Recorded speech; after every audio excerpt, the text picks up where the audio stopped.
Hello everyone, welcome to my channel. So कैसे हैं आप सब? आई होप आप सब अच्छे होंगे। सो जैसे कि आप जानते हैं, हम वेस्टर्न पॉलिटिकल थॉट पढ़ रहे थे जिसमें हमने प्लेटो और एरिस्टोटल की थियरीज कंप्लीट कर ली है।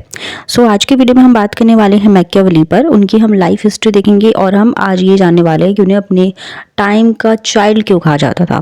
ओके, सो चलिए करते हैं वीडियो को स्टार्ट। ओके, सो मैकियावेली के बारे में जब पढ़ा जाता है तो सबसे इंपॉर्टेंट बात उनके बारे में क्या आती है? सबसे इंपॉर्टेंट उनकी बुक सबसे पहले देखी जाती है, जो कि क्या है, द प्रिंस। ठीक है, प्रिंस में उन्होंने राजा को क्या क्या एडवाइस दी है, ये सबसे इंपॉर्टेंट है। ठीक है, इसी के बारे में ज़्यादातर बात की जाती है। लेकिन आज की वीडियो में मैं आपसे इनकी लाइफ हिस्ट्री थोड़ी सी ब्रीफ डिस्कस करूंगी और इसी के साथ साथ उन्हें अपने टाइम का चाइल्ड क्यों कहा जाता है, हम ये डिस्कस करेंगे। नेक्स्ट जो पार्ट 2 आएगा उसमें हम बाकी की चीज़ें समझेंगे। ठीक है, सो मैकियावेली का जो बर्थ है बेसिकली इटली के पुनर्जागरण आंदोलन वहाँ पे चल रहा था। कहाँ पे? फ्लोरेंस में उनका जन्म हुआ था। उस वक्त वहाँ पे पुनर्जागरण आंदोलन चल रहे थे, बहुत ही चरम पर चल रहे थे, बहुत ही ज़्यादा चल रहे थे। 1469 में इनका बर्थ हुआ था। काफ़ी ज़्यादा इंटेलिजेंट थे, क्लेवर थे, स्मार्ट थे। ठीक है, बुद्धि इनकी बहुत ज़्यादा तेज थी, काफ़ी सारी लैटिन का भी इन्हें अच्छा खासा नॉलेज था और भी कई तरीके की नॉलेज इनको थी। ओके, सो अब हम इनके आर्टिकल्स पे थोड़ी सी नज़र डालेंगे। सबसे इंपॉर्टेंट जो इनकी बुक है वो है द प्रिंस, जो कि इन्होंने बहुत ही इंपॉर्टेंट आर्टिकल लिखा है। ठीक है, और जो बेसिकली ये जो बुक है ये कब आई थी? जब मैकियावेली, ये जो बुक है लिख ली गई थी 1513 में आनी थी बेसिकली, लेकिन उनकी डेथ हो गई थी। डेथ के 5 साल बाद ही ये बुक जो है पब्लिश हुई थी 1532 में। ठीक है, आपको ये बात सबसे ज़्यादा इंपॉर्टेंट आपको याद रखनी है कि जो बुक है ये लिखी गई थी 1513 में, ये पब्लिश होने वाली थी। ठीक है, जब उनकी डेथ हो गई थी उसके 5 साल बाद ये पब्लिश हुई 1532 में। ठीक है, इन दोनों ही डेट्स में आपको कंफ्यूज बिल्कुल नहीं होना है। ठीक है, इसके साथ इनकी काफ़ी सारी और बुक्स भी, like discourses on the first 10 books on Levi. ठीक है, ये भी इन्होंने लिखना शुरू किया था उससे पहले। और हिस्ट्री ऑफ फ्लोरेंस, नोवेल बैगेफो, काफ़ी सारी इनकी बुक्स है, बट जो इंपॉर्टेंट है वो है द प्रिंस। ओके, अब हम देखते हैं कि इन्हें अपने टाइम का चाइल्ड क्यों कहा जाता था। ओके, सो सबसे पहला पॉइंट है रेनेसां, यानी कि पुनर्जागरण आंदोलन। देखो, जब मैकियावेली का बर्थ हुआ था तो ज्ञान और बुद्धि के पुनरोदय के काल में उनका जो बर्थ हुआ था, ठीक है, काफ़ी चीज़ें वहाँ पे दिख रही थी। ठीक है, तो क्या क्या चीज़ें वहाँ पे हो रही थी? मैकियावेली का जो स्टेट था जहाँ पे वो रहते थे, यानी कि फ्लोरेंस में पुनर्जागरण आंदोलन का मेन सेंटर बन गया था फ्लोरेंस। मेन जो आंदोलन हुआ था फ्लोरेंस में ही हो रहा था। ये भी आपको याद रखना है कि पुनर्जागरण आंदोलन का केंद्र जो है वो कौन था, कौन सा शहर था, कौन सा नगर था, वो था फ्लोरेंस। ठीक है, आपको पता होना चाहिए। ठीक है, उसमें क्या क्या चीज़ें हो रही थी, जो भी लिटरेचर, आर्ट, दर्शन, पॉलिटिक्स हो गया, साइंस, जितने भी एरियाज थे धीरे धीरे खत्म हो रहे थे और यूनान और रोम के पुराने आदर्श जो थे उनमें लोगों की आस्था बहुत ज़्यादा बढ़ती दिख रही थी। जब पुनरोदय आंदोलन चल रहे थे तो सेकंड पॉइंट हमारा आता है पावरफुल मोनार्की। यहाँ पे जो है पावरफुल मोनार्की का स्टैब्लिशमेंट जो है बढ़ता दिख रहा था, यहाँ पे काफ़ी ज़्यादा दिखने लगा। किस तरीके से? क्योंकि उस वक्त क्या हो रहा था कि क्योंकि इटली में ना कई चीज़ें हो रही थी उस वक्त, वहाँ पे कई चीज़ें हो रही थी वहाँ पे, यानी लोगों का नेचर एक दूसरे के प्रति काफ़ी ज़्यादा बदल रहा था। ठीक है, झड़प होती थी, मार पिटाई, कई चीज़ें होती थी, जिसकी वजह से निरंकुश राजतंत्र का स्थापना यानी कि स्टैब्लिशमेंट वहाँ पे होने लगी। ठीक है, नेक्स्ट पॉइंट आता है इटली का पॉलिटिकल डिवीजन, और वहाँ की जो कंडीशन थी वो बहुत ही ज़्यादा बिगड़ रही थी। किस तरीके से? इस समय जहाँ जितने भी वेस्टर्न यूरोप के स्टेट है, जैसे कि इंग्लैंड हो गया, फ्रांस हो गया, स्पेन, वहाँ पे क्या होता है, राष्ट्रीय एकीकरण की जो प्रोसेस है वो दिखने लगी थी, पूरी भी हो चुकी थी। और इन नेशन के जितने भी लोग थे, जो भी वहाँ पे रहते थे, निवासी जो थे, उन्होंने खुद में एकता यानी कि यूनिटी लाने की कोशिश की कि अब जो है यूनिटी आनी चाहिए और अपने राइट के लिए लड़ना चाहिए। ठीक है, लेकिन जो इटली था वो 5 स्टेट में बटा हुआ था। वो 5 स्टेट कौन कौन से थे? नेपल्स का स्टेट, मिलान का स्टेट, रोमन चर्च का एक स्टेट बन गया था अलग, और वेनिस गणराज्य अलग बन गया था, और फ्लोरेंस का गणराज्य अलग बन गया था। ये अलग अलग 5 स्टेट में वो बट चुका था पूरी तरीके से। अब आप देख लो कि जो इटली है वो 5 स्टेट में बट चुका है, तो किस तरीके से यहाँ पे मनमुटाव चल रहे होंगे या किस तरीके से वहाँ पे आपस में ही लोग लड़ते थे।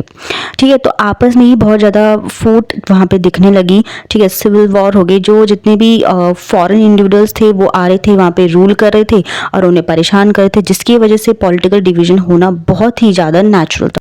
इटालियन सोसाइटी के बारे में भी अब बात करें तो इटालियन सोसाइटी तो बहुत ज़्यादा बिगड़ने लगी थी। किस तरीके से? मैकियावेली के समय में क्या हुआ, इटालियन सोसाइटी की जो कंडीशन थी वो बहुत ज़्यादा बिगड़ चुकी थी। किस तरीके से? वहाँ पे जो उस वक्त की जो सिचुएशन वहाँ पे चल रही थी, जो कंडीशन वहाँ देखने को मिल रही थी, वहाँ पे क्या हो रहा था कि इटली वासी जो थे वो क्या करते थे, ऑनेस्टी और देशभक्ति जो है ये दोनों चीज़ें उन्होंने भूल गए थे। वो देशभक्ति, पेट्रियाट फीलिंग भी उनके मन में नहीं थी, ना ही ऑनेस्टी थी। ठीक है, तो इस वजह से क्या हो रहा था, बहुत ज़्यादा भ्रष्टाचार बढ़ रहा था, करप्शन बढ़ रहा था, सेल्फिश लोग हो रहे थे, अपने बारे में ज़्यादा सोचते थे।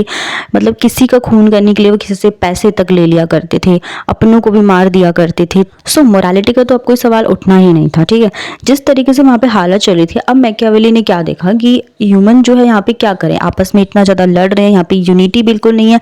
इसलिए उनके दिमाग में एक धारणा आने लगी ह्यूमंस को लेकर, ये सब बुरे ही होते हैं, मतलबी होते हैं, किसी को मारने के लिए कुछ भी कर सकते हैं। जो वहाँ का पोप था वो भी, उसका कैरेक्टर भी बहुत बुरा होता जा रहा था, वो भी बिल्कुल प्योर नहीं हो रहा था। ठीक है, हर गलत काम करने से पहले वो नहीं सोच रहे थे, वो हर तरीके गलत काम करने को अब रेडी हो गए थे। तो वहाँ का जो सोसाइटी है पूरी तरीके से बर्बाद होती जा रही थी, जिसका असर जो है मैकियावेली के थॉट्स पर पड़ रहा था। रिलीजन एंड मोरालिटी, देखो 14th सेंचुरी में पोप के वर्ल्ड एम्पायर का जो सपना था वो खराब हो गया था। पोप की पूरी लाइफ कैसे गई, गलत काम करने में। इससे क्या हुआ, लोगों के मन में धर्म के प्रति अब कोई विश्वास नहीं रह गया था बिल्कुल भी। वो धर्म को ना तो समझते थे अब, ना ही वो मोरालिटी पर चलना चाहते थे। तो वो अब 2 से 3 चीज़ें वो अब करते थे, गलत काम करना, गलत तरीकों से करना।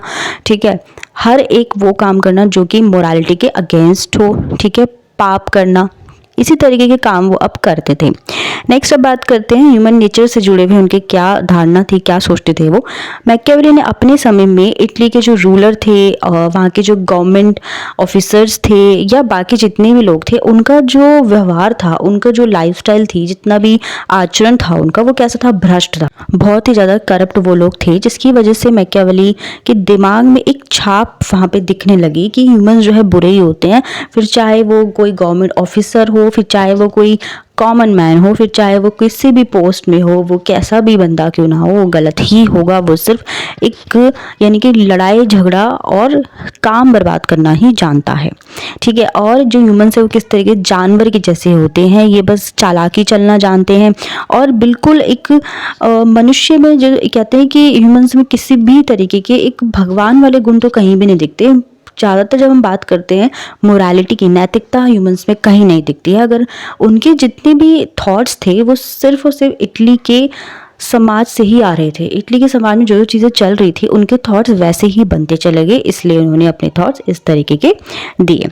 ठीक है, डनिंग ने क्या कहा, अपने टाइम का चाइल्ड कहा। ठीक है, डनिंग एक फिलोसफर है जिन्होंने मैकियावेली को अपने टाइम का चाइल्ड कहा। तो अगर आपके पास क्वेश्चन है ऑब्जेक्टिव में कि किन्होंने उन्हें अपने टाइम को चाइल्ड कहा, तो आप लिखोगे डनिंग।